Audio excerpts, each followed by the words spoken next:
I'm Mark Small, Civil Discourse Now for October 13th, 2022. I think was anger and being ashamed of people in our government this afternoon when I saw footage of Speaker of the House Nancy Pelosi on January 6th, 2021, calling federal officials and saying, the Capitol building is being stormed now, we need protection.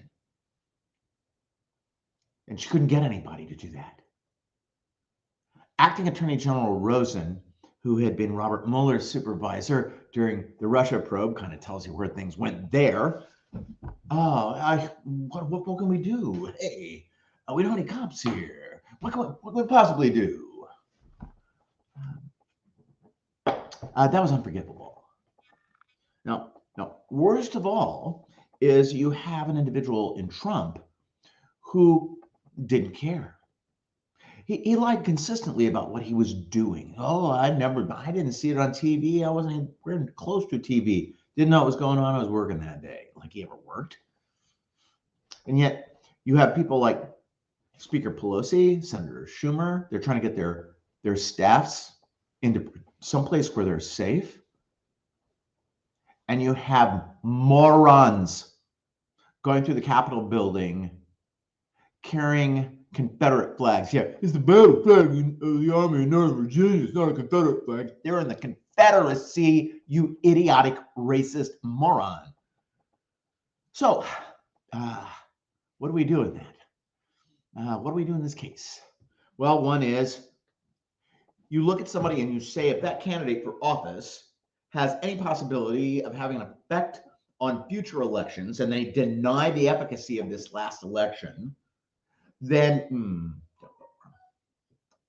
if we're going to do anything about saving this country, and it's really at a point where we have to worry about saving it, then we have to say, who is it that's going to be, who do you think will meet their oath, meet the oath that they take to protect people, no matter if they agree with those people or not?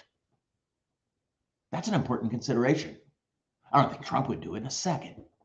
I don't think most of those cheap bastards on that side of the aisle that somehow seems so weird at this point, interpret that as you wish, would do it.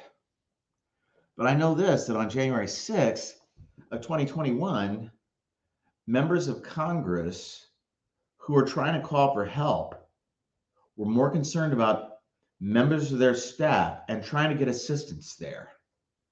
They weren't running through the Capitol building like Josh Hawley was.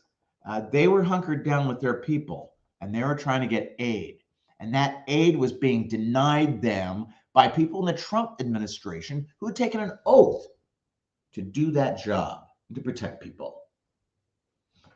How does that come into play in a race for Indiana House of Representatives? I'm a Republican nominee for District 86 here in Indiana, and I'm pro-choice, pro-environment, anti-gun, anti-Trump, anti-MAGA, pro-voting rights. And it's this. There's one party that's the party of no. No, they're against everything.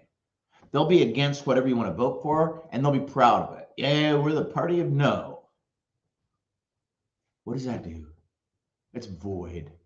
It doesn't get anything done. We have to discard that kind of an idea. We have to start looking at getting things done and disagreeing along the way. But sure as hell, we don't sit there and say, well, can't get over there with any police. Sorry. Don't know what time it is. Maybe we can get over there later, and jeopardize people who are doing their jobs. I'm Mark Small, Civil Discourse Now. I approve of this message. Hell, I'm delivering it. Take care.